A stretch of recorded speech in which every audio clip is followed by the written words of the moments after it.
Hello and welcome to Clockworks Academy's class on Wolfwalkers, the 2020 animated film by Cartoon Saloon. I am Dr. Paul Moffat.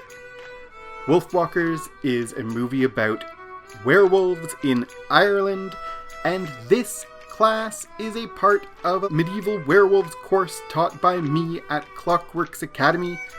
This is both a standalone lecture just on Wolfwalkers, and it is also a bonus 9th week in the 8-week course on werewolves. In that course, I talk about werewolves in the Middle Ages, including some Irish werewolves, including the Ossory werewolves, Cuchulainn, the Irish wolves in Melion. Those examples won't mean much to you if you haven't taken the course. I would love to talk to you lots more about them in the course, but right now I'll just say the Ossory werewolves is the medieval Irish werewolf story that inspired Tom Moore in the first conception of the story of Wolfwalkers. Tom Moore, the director and co-writer of this movie.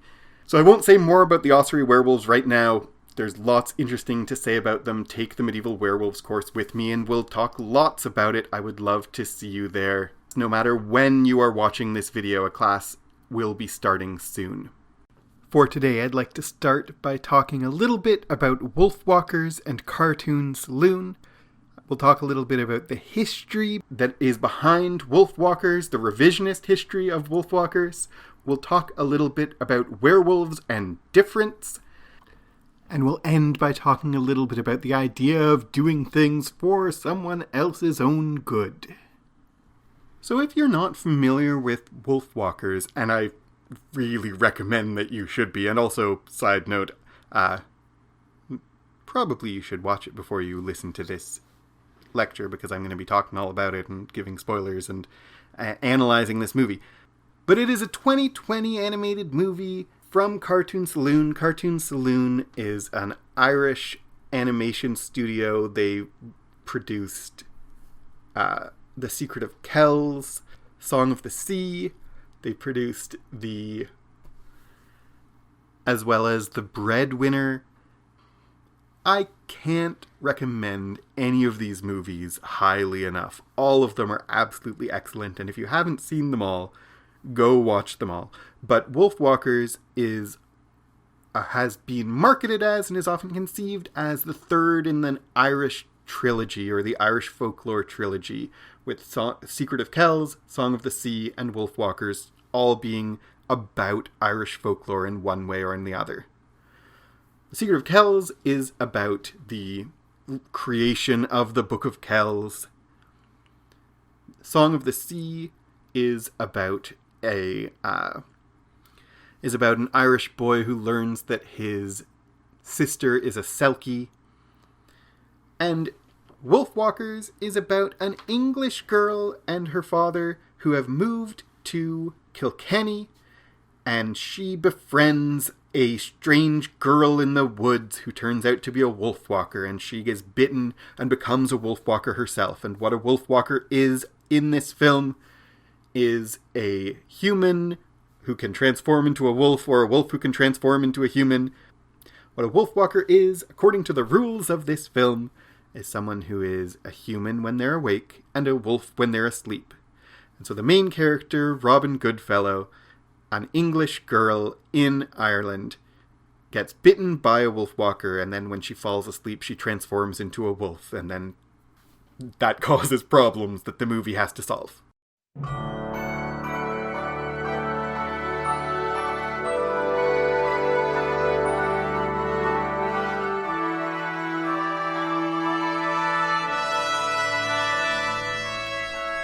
So, as you will have gathered, even if you didn't already know, from the titles of books that I mentioned a couple of seconds ago, Irish werewolf stories are a thing. Although Wolfwalkers, as they appear in this film, aren't exactly. None of the werewolf stories that I mentioned earlier have wolves that function exactly the way the Wolfwalkers in Wolfwalkers do. There are many other shape-shifting figures in Irish mythology.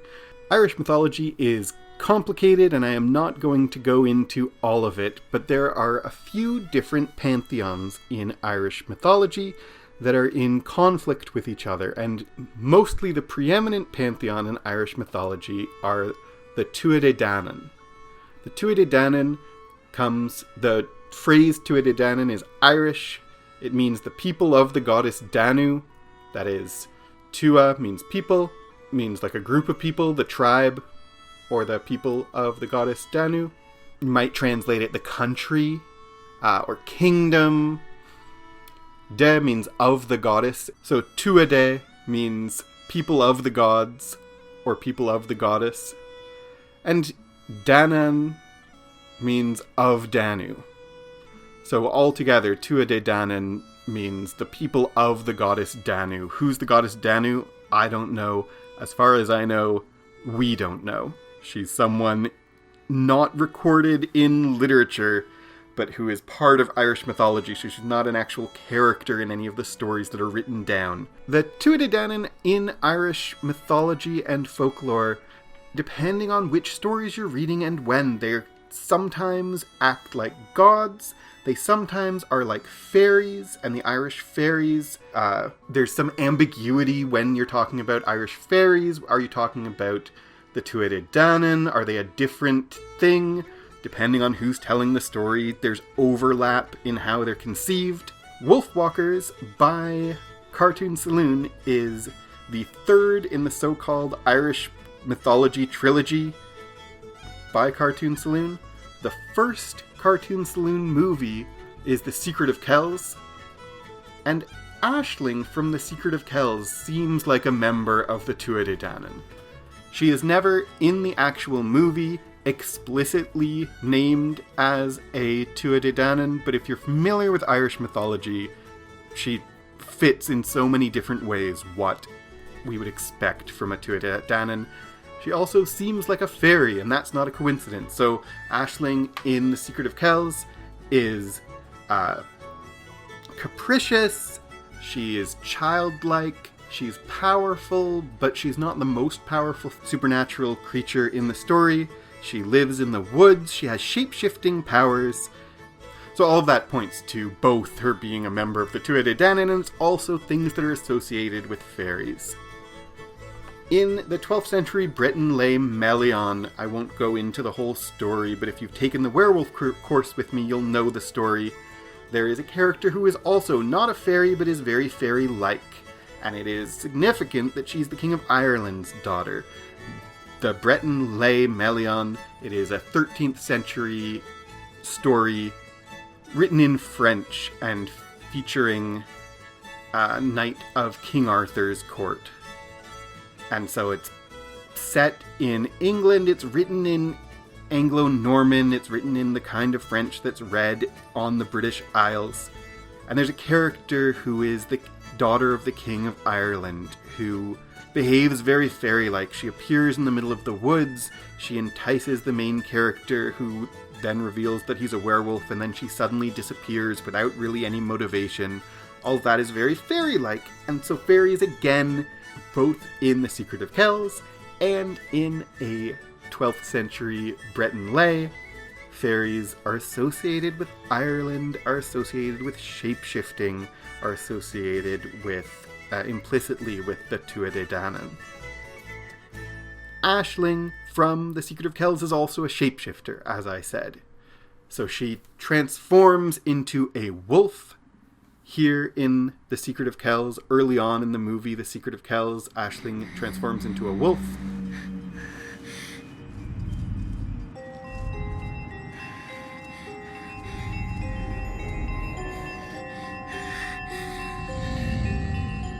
Arnar, it's hard enough.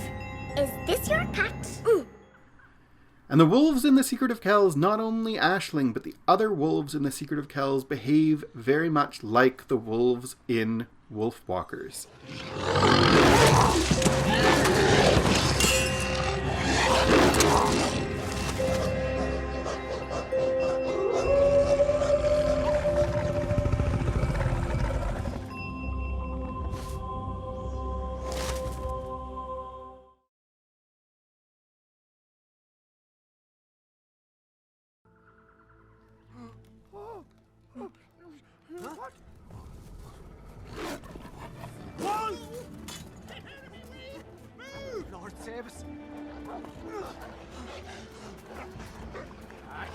Get back!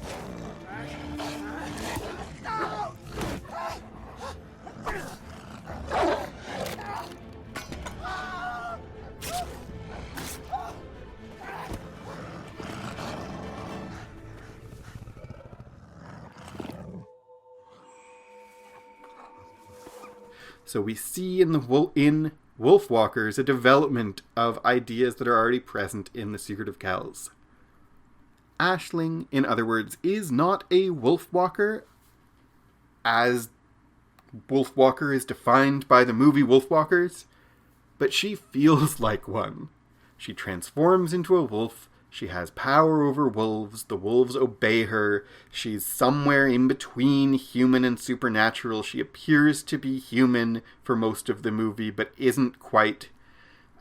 There's a lot about her and the way she's depicted that is similar to the way the Wolfwalkers in Wolfwalkers are depicted. And another way of saying that is that the Wolfwalkers feel like Tuatha Danann. They aren't, but they feel like them. They feel like figures from Irish mythology who are fairy-like, shapeshiftery. They feel like they're pulled out of Irish mythology, even though, as far as I can tell, the specific term Wolfwalker and the specifics of the mythology as depicted in this movie, it's kind of pulled together from various sources. There isn't a tradition that I'm aware of folkloric Wolfwalkers as they're depicted in this movie. But they feel connected to a mythological tradition in the Tuatha Danann. So Wolfwalkers begins with this title card that places the action in Kilkenny in 1650. As I said earlier, this is a part of the Medieval Werewolves Course from Clockworks Academy. So the two questions are why 1650 from the movie's perspective and also from my perspective. Why is this movie set in 1650 in particular? And why am I talking about Wolfwalkers in the context of a Medieval Werewolves Course? Because 1650 is not the Middle Ages. Maybe I won't really answer the second question, except to say that everything that comes after the Middle Ages is inspired by and influenced by the Middle Ages. And as I already mentioned, a lot of the foundational stories that come together to inspire the premise and plot of Wolfwalkers are medieval werewolf stories. And you know, on second thought, maybe that's a complete and full answer, that this is a film that is an adaptation in its way of medieval stories, and that's what all of these movie adaptation Clockworks Academy classes are related to the text, in that they're about adaptation, and I have talked about adaptation theory in other videos for other texts. I don't want to repeat myself too much for fear of being tedious. In terms of the filmmaker's reason for setting this film in 1650 is the height of the Cromwellian conquest of Ireland. And Kilkenny, where this movie is set, was the capital of the Irish Catholic Confederation. So in Irish history, when they talk about the Confederacy, they are not talking about the American Civil War, they're talking about the Irish Confederacy, which was headquartered in Kilkenny. Kilkenny, by the way, the walls of Kilkenny that feature in this movie, you know, time has passed, but some of them are still there. This is the Blackfriars Gate in Kilkenny, a recent picture, and here's the same gate in the movie. This gate is only a few blocks away from the headquarters of Cartoon Saloon here in Kilkenny. But wait, we need to back up. I talked about the Irish Confederacy, I talked about Cromwell. Let's back up and look at the history. In the late 12th century,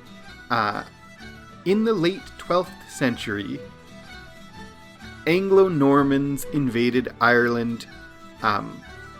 This was a slow invasion that happened over centuries of kind of filtering in, settlers taking more and more land. Ireland in the time was a collection of separate kingdoms, so the Anglo-Normans came and kind of took over kingdoms piecemeal. In the late 14th century, England had conquered much of Ireland and then lost much of it, and in the late 14th century, the English had control of a region of Ireland called the Pale, and the rest of Ireland was essentially Gaelic Irish, under Gaelic Irish control. The Pale is this section right here, right around Dublin. And just for the sake of context, this is Kilkenny, is here. The Pale, by the way, Pale comes from a word, it just means fence. So beyond the Pale, anything outside of the Pale is beyond the Pale. Is that where we get the English expression beyond the Pale? Probably not. It probably doesn't refer specifically to the Irish Pale, but maybe it does. More likely it just refers to beyond the fence generally, not this specific fence. But some people think beyond the Pale comes from outside English control of Ireland, the English thought of as wild and uncivilized. More likely it's just any place outside any fence.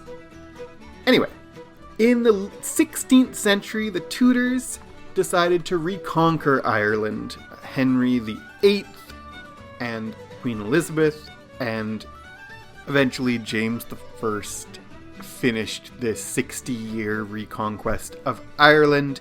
As you can imagine, the Irish weren't, as a whole, very happy about this. And so in 1641, not long after James I kind of officially finalized Ireland is now under control of the English monarchy, there was a rebellion by Irish Catholics. This rebellion went quickly very bloody. They drowned Irish Protestants. But the goal of the 1641 Irish Rebellion was to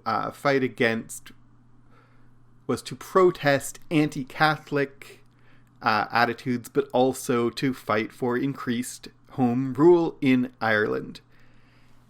At the same time, there are wars and skirmishes and civil wars and fights in Scotland and England as well. And eventually the Irish Catholics sided with the Royalists in the English Civil War. And they sided with Charles II, tried to reinstate Charles II on the English throne in exchange for increased home rule of Ireland. Unfortunately, the Royalists lost the English Civil War, and the Irish sided with the Royalists because they were afraid that the Protestant Parliament of England would invade Ireland, which it did. And things escalate. The Parliament invaded Ireland justified the invasion of Ireland because they thought the Irish would support Charles II in the Civil War, which they did. So everyone escalated things. In 1649, Oliver Cromwell led an invasion of Ireland on behalf of the English Parliament. And that's when this movie is set, during that invasion of Ireland. 1650 is the height of that invasion. Oliver Cromwell is the general appointed by the English Parliament to reconquer Ireland, to defeat the Irish Confederacy, who sided with the Royalists, to take land from Irish Catholic landowners and give it to English Protestant loyalists instead. And essentially, Cromwell's war in Ireland has gone down in history as being especially cruel and brutal, and essentially successful. So when we have reference to the Lord Protector having to put down a revolt in the south, I ride out to deal with the revolt in the south, or quelling rebellion, I left to quell rebellion and returned to more. These are references to the English Parliament's attempts to end the lasting effects of the 1641 Irish Rebellion by returning Ireland to English rule. That means the Lord Protector in this movie is never explicitly given a name in the credits. He's just called the Lord Protector. He's only called the Lord Protector in the script. But he is historically linked to Oliver Cromwell, though not literally Oliver Cromwell, because Cromwell was not called the Lord Protector in 1650. He didn't die in a fight with werewolves. He was named Lord Protector in 1654, I think. I'm not going to look it up. A couple years later. And that referred to him being the protector of England and taking over the Civil War kind of. Parliament crumbled a little and he became the de facto king, really. Although he called himself the Lord Protector, but he became the de facto king of England. And that's when he got the title Lord Protector. He never used it in Ireland in this capacity. But Lord Protector refers to Cromwell, and even though we don't have his name, he's a stand-in for Cromwell. That's not how Oliver Cromwell actually died. And that's what I mean when I started by saying this is... there is revisionist history involved in this movie because the historical facts don't correspond exactly to historical reality. The head of the English occupying force in Kilkenny in 1650 was not called the Lord Protector, and the Lord Protector did not die in 1650 after being attacked by Wolfwalkers. And yet there's something about, there's something that is compelling, not just about a story told with some of the facts changed, because the point is how the facts kind of inspire the emotional and mythological and folkloric context of the movie, but also anytime we have a version of history where the facts get changed, revisionist history is a kind of a wish fulfillment. And so this is a story about Ireland's This is a story about English conquest of Ireland failing, about Oliver Cromwell failing. And there is an element of wish fulfillment in that. There's an element of wish that the worst cruelties of Cromwell and those who followed him could have been stopped or prevented. The main character of this movie is Robin Goodfellow. Robin is this, she's, I'd say, 11 or 12-year-old girl, but I don't think we're ever told exactly her age. And Robin Goodfellow may be a name that sounds familiar to you. Robin is not, in 1650, a girl's name. Robin is a variation on Rob, which is short for Robert. And the name Robin Goodfellow particularly may be familiar to you from A Midsummer Night's Dream. Here we have an early line in A Midsummer Night's Dream: "Either I mistake your shape and making quite, or else you are that shrewd and knavish spirit called Robin Goodfellow." Robin Goodfellow is another name for Puck. In A Midsummer Night's Dream, written by William Shakespeare, published in 1605, Puck, or Robin Goodfellow, is a fairy trickster in A Midsummer Night's Dream. Shakespeare didn't invent the character Robin Goodfellow, though. He exists in earlier literature, including perhaps most fleshed out in The Discovery of Witchcraft by Reginald Scott, published in 1584. That's not the first mention of Robin Goodfellow, but Reginald Scott talks about Robin Goodfellow several times in that book. The Discovery of Witchcraft is a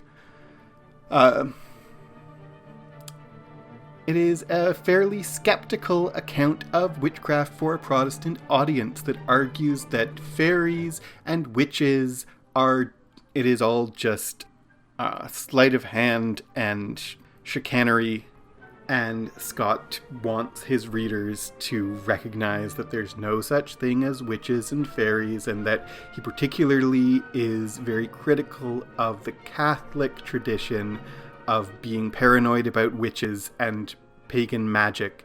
He says none of that's real. It's all just tricks. Maybe there's some. I'm exaggerating. I'm exaggerating his position a little, but he says, maybe there's some demons and magic, but most of what we encounter as witchcraft is just people trying to be con artists. And he says, Robin Goodfellow ceaseth now much to be feared, and popery is sufficiently discovered. In other words, people used to be afraid of Robin Goodfellow, the trickster fairy, but fortunately, now we are smarter.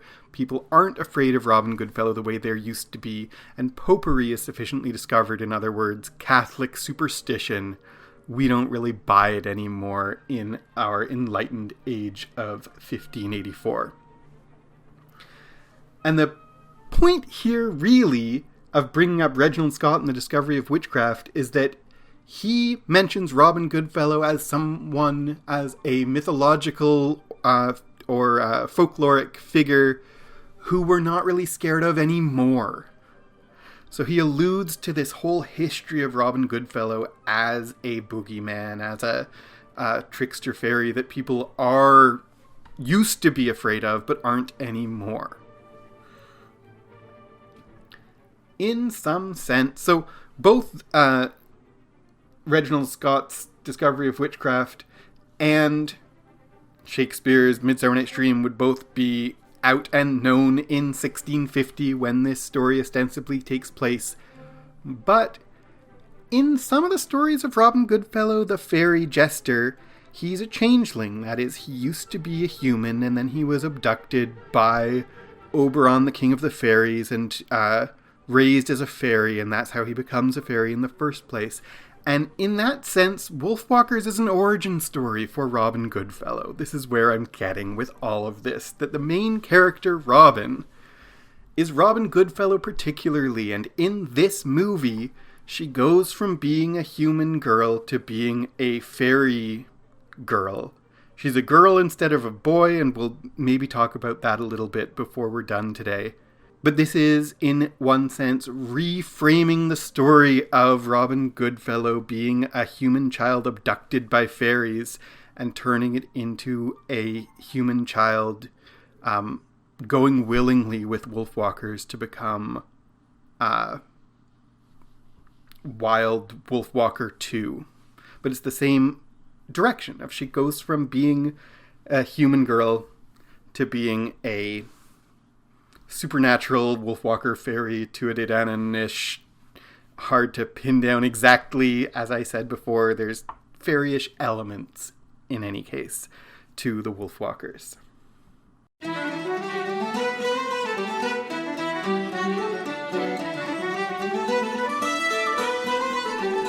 want to talk a little bit about werewolves and difference. Werewolves, historically, there are a lot of different flavors of werewolf. There are a lot of different kinds of werewolves who behave in a lot of different ways. So I'm going to just talk about the Wolfwalkers as werewolves, and I hope that doesn't annoy anyone. Wolves in general, not just in Wolfwalkers, but wolves in general represent the wilderness. This is one of the things that is behind werewolf stories in general, is there are lots of shape-shifting stories in mythology. Why is it that werewolves are a particular kind of shapeshifter that grabs our imagination more than other kinds? Why don't we have nearly as rich a tradition of, were-rabbits or were-lions? Sometimes writers of fantasy try to make, a werepanther a thing, and it just does not have the traction that werewolves do, because it doesn't have the long folkloric tradition. Werewolves show up in many different folkloric traditions, including Irish. And in all of them, why wear wolves? One of the answers is that wolves represent the wilderness in general. Not just in werewolf stories, wolves represent wildness and wilderness. Wolfwalkers. Wolfwalkers? Yeah, wolfwalkers. The ones that can talk to wolves like. But you know they can heal as well. Her mother healed me with some wild magic. Maybe she'll fix your bird up. Maybe she'll eat him. I don't know. Oh. In contrast to both humanity and civilization. And that's why we see wolves in fairy tales like the Three Little Pigs and Little Red Riding Hood. The wolf is outside of the kind of constrained and ordered human society because wolves are because wolves live in the wilderness, and because wolves are competitors with humans as hunters. So they eat. We hear in wolf stories, wolves harass sheep and steal the sheep, so the humans are trying to keep their animals safe, and the wolves are out there in the wilderness, and they symbolically represent the wild world breaking through the walls of agriculture and stealing it away. And then when humans go out hunting for game, wolves hunt for the same game, so we both want the same deer. And wolves both disrupt our orderliness and also live in the wilderness as competitors for the same resources. And we see that in werewolf stories in general, and in Wolfwalkers in particular. Maeve, the Wolfwalker girl, she says her name is Maeve MacTeer.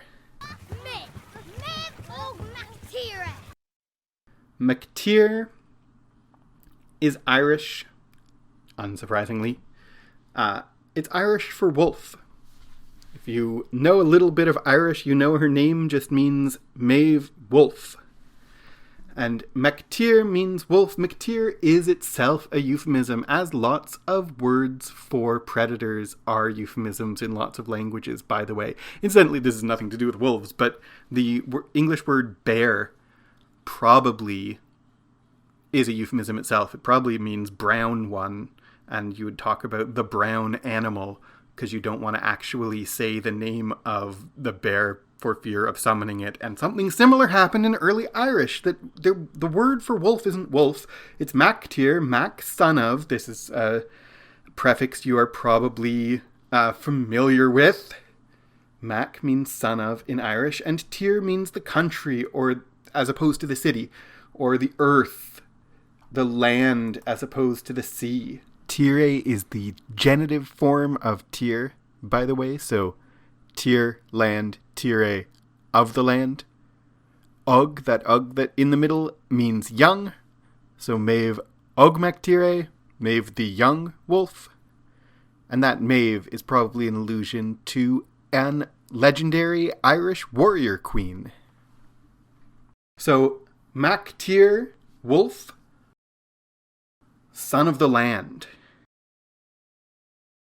In other words, MacTeer, the very word wolf in Irish, means those wild things, the wild animals. The sons of the land, not the sea, the sons of the country, not the city. Wolves represent wilderness. And the Wolfwalkers in Wolfwalkers represent the ability to move between the wilderness and the town, represent the ability for, or the potential for humans or human-like things to live in the wilderness as wild people, animals, along with wolves. The Lord Protector in this movie explicitly conflates the wolves with the land, with the people. This wild land must be civilized. That is your will. And here we see then that the wolves in Wolfwalkers don't just represent the wilderness. They represent the wilderness, they represent the country, they also represent the Irish. And even though we have so many human Irish characters in Kilkenny, the text here, when the Lord Protector conflates the wolves, the country, and the people in the country, those are all the same things to him, because those are all overlapping categories for the movie. And the wolves represent the Irish, and they also represent the native peoples of Ireland. And this is something I didn't really mention when I was first bringing up the Tuatha Dé Danann, but the mythology of Ireland features many stories of people coming to Ireland and displacing the people who were there at first.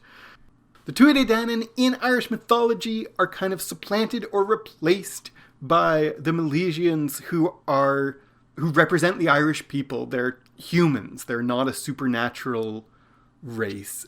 They're humans who replace the fairies or replace the Tuatha Dé Danann in Ireland. But the Tuatha Dé Danann themselves arrived in Ireland and displaced or replaced the Firbolg, who were already there. But the Firbolg aren't the original people either.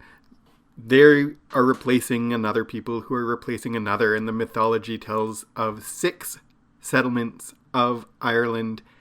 And all of these settlements are kind of harassed by the Fomorians, who were there, are this monstrous race who were there already.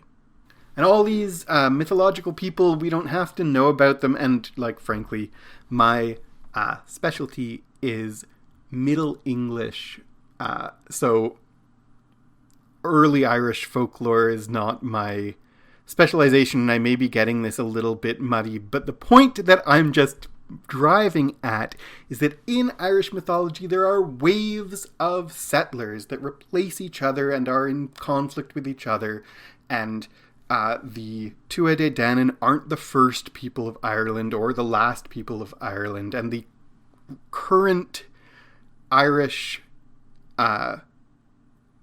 according to Irish mythology, aren't the first people to be in Ireland. And so in that sense, the wolves in Wolfwalkers represent the Irish, both in the sense of the Irish in conflict with the English, but also in the sense of the native peoples of Ireland in conflict with the later inhabitants of Ireland, which is also what the Tuatha Dé Danann symbolize. That there are people here who are displaced by later people. They themselves displaced earlier people, and they themselves displaced earlier people. And wolves represent the people who were there before whenever. Pick an era. Wolfwalkers are the people before that. We see here when Robin is wandering through the woods trying to find Maeve and trying to find the Wolfwalkers after she's been bitten. We see evidence of human activity in the woods in the past. The woods have overtaken something that was there before. And even the Wolfwalkers aren't the first people, because the woods grew up over something that was there and has we see little glimpses and remnants of. Here we see perhaps standing stones, which are standing stones are what they sound like. They're architectural features in Ireland and Britain that we are not sure what their purpose is, and generally whenever we're not sure what the purpose of something is, people imagine that it was a superstitious or religious reason, but maybe it is.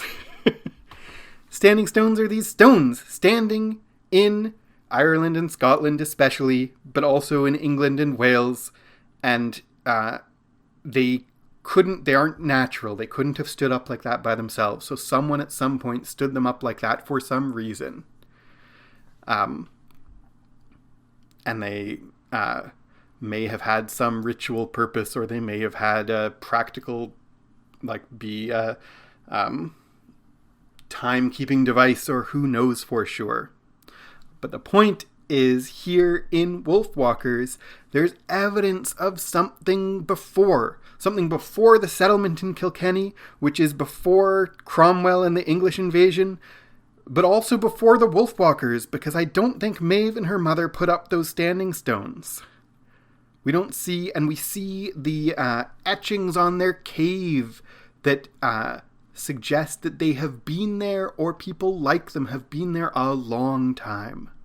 And they're just the most recent, but there is a long history from even before the woods were there.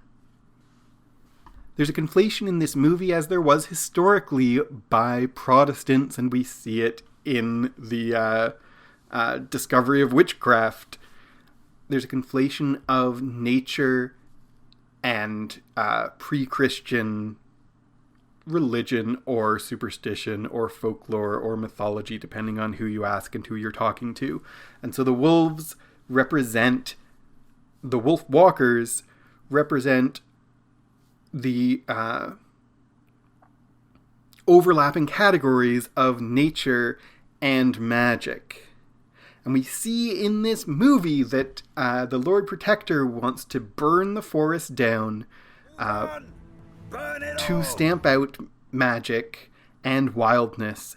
And those are all the same thing in his head. And this is a Protestant, post-Reformation perspective that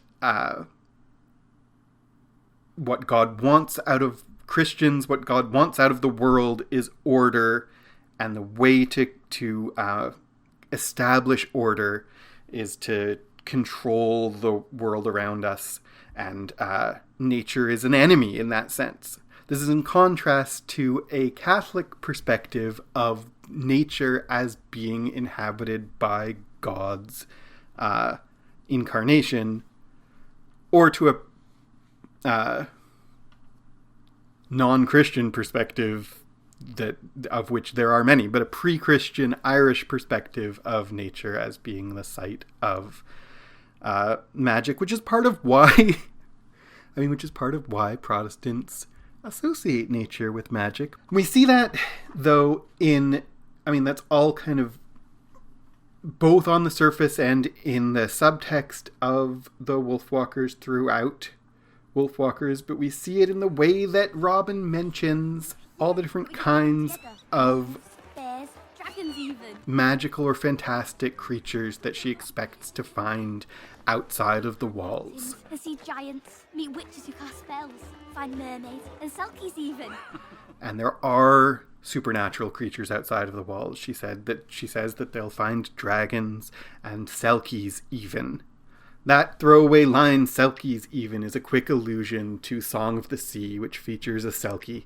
A selkie is a shapeshifter of Celtic and Norse mythology that changes between human and seal. And the Song of the Sea features a girl who is a selkie. The selkies are another shapeshifter in Irish mythology. But while we're talking about Wolfwalkers representing the Tuatha Dé Danann and the pre-Christian religion in general, Never speak of such pagan nonsense in this town. here we see the Lord Protector talking about Wolfwalkers. This is basically what Reginald Scott's The Discovery of Witchcraft is about. The Lord Protector doesn't talk about people who can turn into wolves as like demonic. He talks about it as nonsense. Because like Reginald Scott's Discovery of Wolves, it's about disenfranchising and also disenchanting nature, so that nature is natural. It's associated with witchcraft and pagan magic, but witchcraft and pagan magic is mostly nonsense and trickery, not real power. If the wolves and the Wolfwalkers represent the land, which is conflated with both magic and non-Christian religion, in conflict with the Lord Protector's desire to establish order, then they represent rebellion. Aye, my lord. A few more like him and we have another rebellion on our hands. The Lord Protector is always talking about fears of another rebellion, of trying to quash and prevent rebellion. And the wolves don't have to be actively warring against him to symbolically represent a world which he can't control, which is what rebellion is. They represent freedom and chaos, and they represent freedom and chaos that's hostile to the Lord Protector and to the English. We're not so welcome in this land yet. You're better off. All of that amounts to saying that the werewolves represent different. And that is not just in Wolfwalkers, that is inherent in the mythology of werewolves more generally, is that werewolves are both a thing that's another thing. Shapeshifters change into something that they're not, and so it's about a lack of stability of identity and status and place in the world. And it's also about blurring those lines. So at the very same time, werewolves are about there's animals and there's humans, and it's weird and scary and wrong that one thing becomes the other thing. And at the same time, it's also about these differences aren't as different as you think they are. The difference between animal and human is not as clear as we want it to be. And all werewolf stories are about humans who are sometimes animals, and that's makes this sharp, clean distinction between human and animal, between human and wolf, between civilized and wild, between predator and prey. All these sharp, clean distinctions blur when you have someone who's crossing between them. And in Wolfwalkers, this line between order and rebellion, between order and chaos, between safety and freedom, between Irish and English, between male and female, which is why Robin Goodfellow, a male faerie, is Robin Goodfellow, a girl who has societal expectations to behave like a girl, but a desire to do things that her society interprets as being boyish. The bucket and brush are your tools now, not this. Oh, it's so boring being stuck in here all day. I should be out on adventures with you. One of the other binaries that this story is troubling, and it is a common boundary to blur in werewolf stories, is the boundary between child and adult. Werewolf stories are often metaphors for puberty or for adolescence, for reasons that are obvious, right? You're turning from one thing into another, and so you're turning from a child into an adult. You're turning from a child's body to an adult body, to a body that is foreign to you and perhaps dangerous. And we see in Wolfwalkers that one of the things playing through the story is it's about Robin.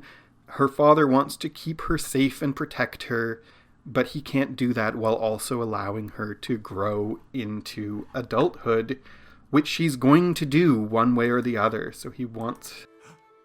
No, Robin. Please, stay with me. I can't let you go. He wants her to stay who she was, because he believes that's the way to keep her safe, although that's not possible. Part of what is going on with being a shapeshifter is that at the same time as we're drawing all these distinctions, we're also blurring the line between them.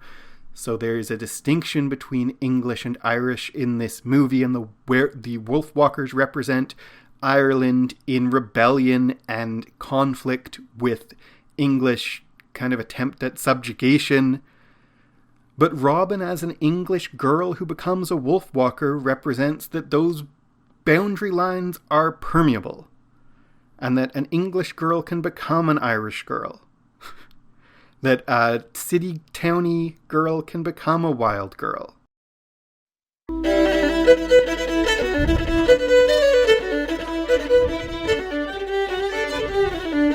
The way that Maeve explains how the whole process works is you're a wolf when you're asleep and a girl when you're awake. It's no big deal. You're a wolf when you sleep, a girl when you're awake. No big deal.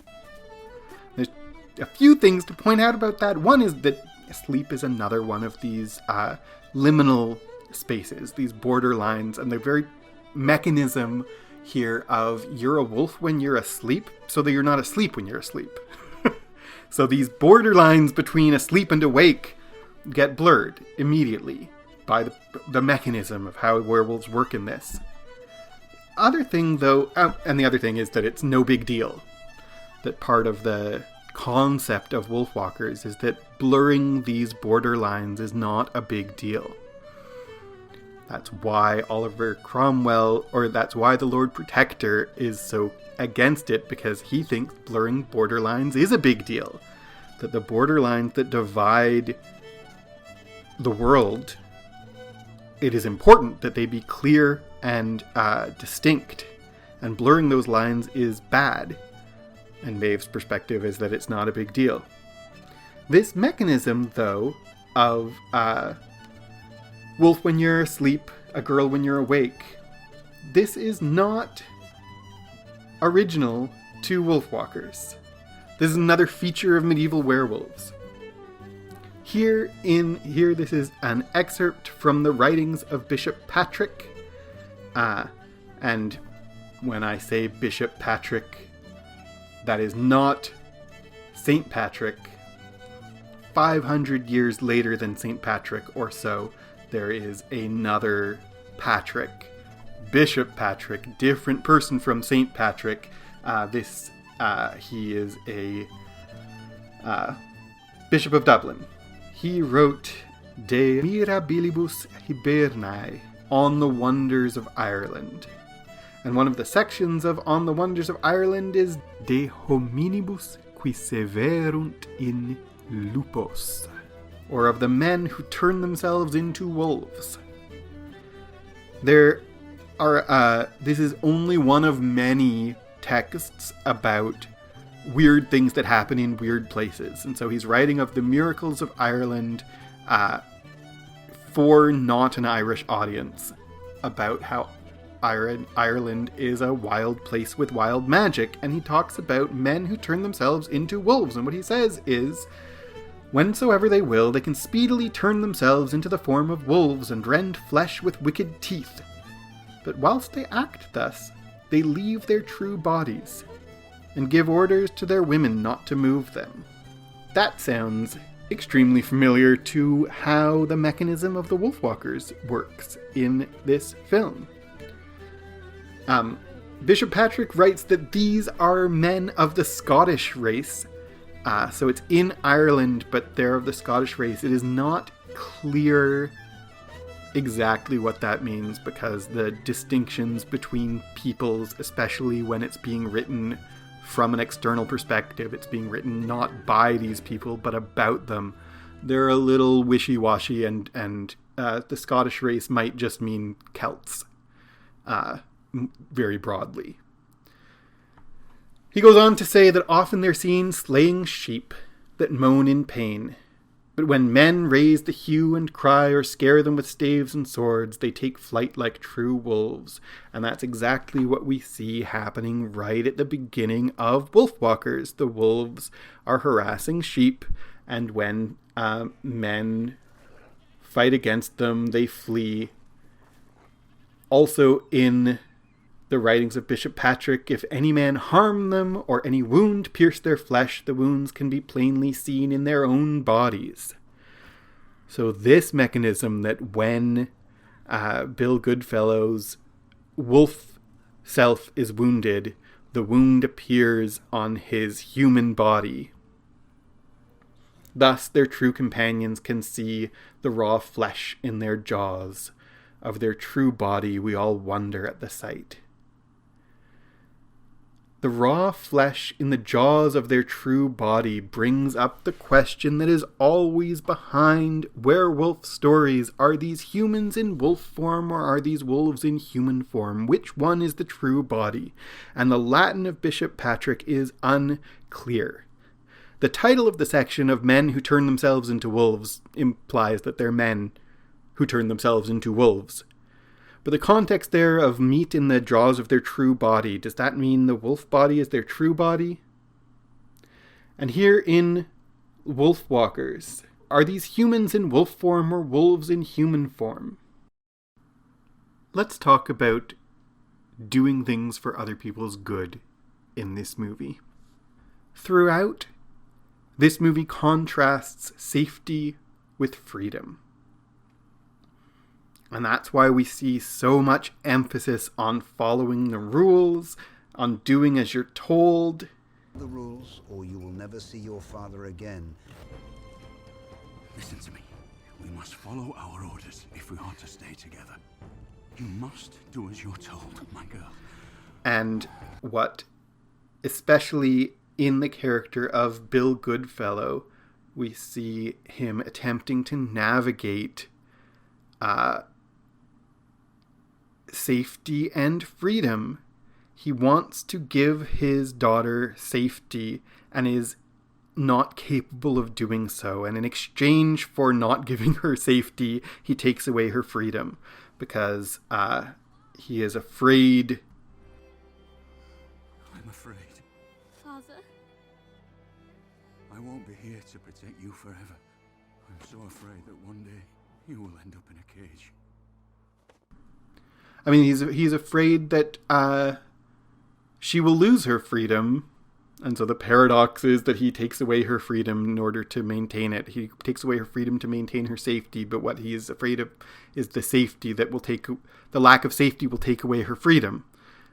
We see the fixation on control for the sake of safety, ostensibly to provide freedom, but denying freedom in order to provide it, in the repeated phrase of things being for their own good.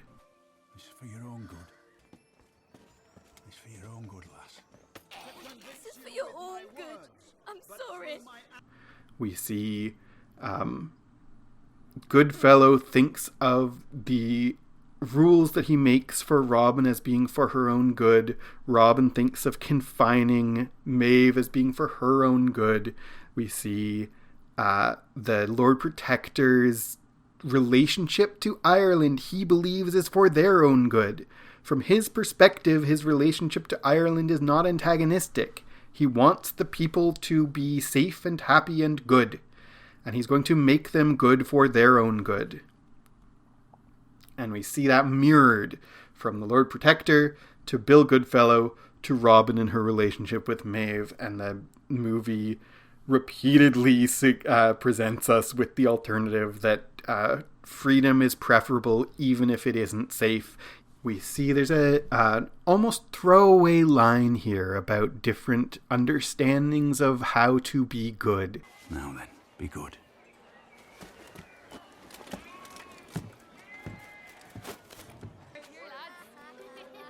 If you could just see how good I am. When Bill Goodfellow is first leaving the walls to go out and hunt wolves, he tells Robin, "Be good," by which he means follow the rules and behave and do as I have told you to do. And she says to her bird, to Merlin, "If he could only see how good I am," by which she means if he could only see how capable I am. So they're understanding good in two different ways, right? When he says be good, he means stay out of the way. And when she says she's going to be good, she means I'm going to be independent and free and capable. The mantra of the Lord Protector is What cannot be tamed must be destroyed. And although he sees that as being for the good of the country, for the good of the land, for the good of the people, for their own good that he knows more than they do because he is their protector. And Lord Protector was never historically the Lord Protector of Ireland. But in this movie, it is implied that he is their protector, or sees himself as that. But his own articulation of that ends with destroying them. That which cannot be tamed must be destroyed. And he ends by burning the wood. And we already saw he's conflated the wood, the country, the people. The wolves, the wood, the country, the people, they're all the same and that exposes the inherent contradiction of harming people for their own good. That which can't be tamed must be destroyed. That's another way of saying, do what I tell you or I will kill you. And although he believes that that is for their own good, we see by the end of the movie, and Bill Goodfellow sees by the end of the movie, that it is not good to take away their freedom. The fixation on rules and order throughout Wolfwalkers is about safety, and the fixation on safety is a fixation on fear. And this is where we see one of the other subtexts, that it is just like it is hard to, even if you wanted to, which I don't know that they did want to, but even if you wanted to, it would be hard to tell a werewolf story without it being about adolescence. It's also hard to tell a werewolf story that isn't about queer identity, because it's about being someone that people don't expect you to be, and she can't help but be who she is. And the who she is makes her attracted to someone that he doesn't expect her to be.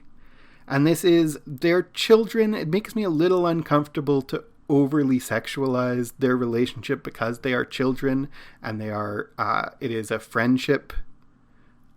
But having said that, it's also about her finding someone who understands her, who allows her to express her identity in a way that the controlling society that she is escaping from doesn't understand. And the world wants her, and her father wants her for what he believes to be her own safety. He wants her to be someone that she isn't, and she can't help it. She can't not be who she is. And so the choice that he has is a choice to either love, accept, and support who she is, or not love and help and accept and support who she is. Making her not be who she is isn't one of the choices. And it's so, like, that maps so directly and easily onto the narratives of, onto the experience of especially children coming out to their parents. And we see in the end that one of the things that, one of the things that comes out of that, of her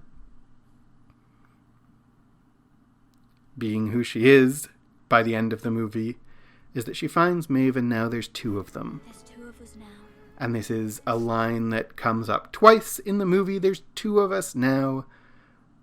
It's about, in that sense, finding someone who understands you.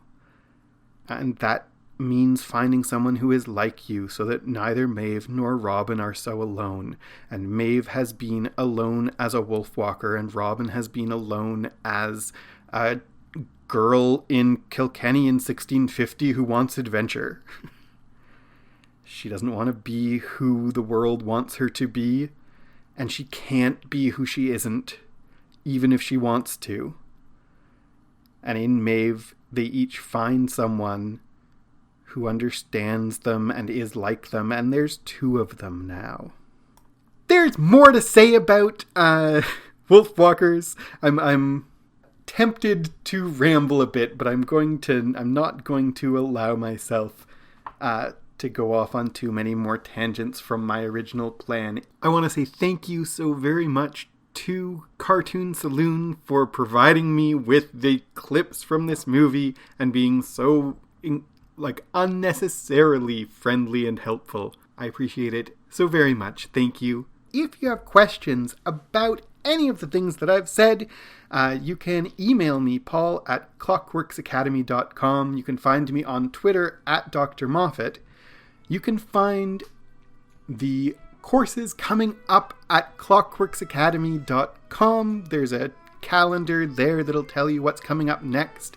There certainly will be another section of the Werewolves course coming up soon. We also offer courses on other monsters, Dracula, Frankenstein, Beowulf, other medieval things like King Arthur and Robin Hood. Come check it out and let me know your thoughts about Wolfwalkers and about werewolves. And it has been a great pleasure to talk to you about werewolves today. I hope you've enjoyed it too. I have been Dr. Paul Moffat. Goodbye.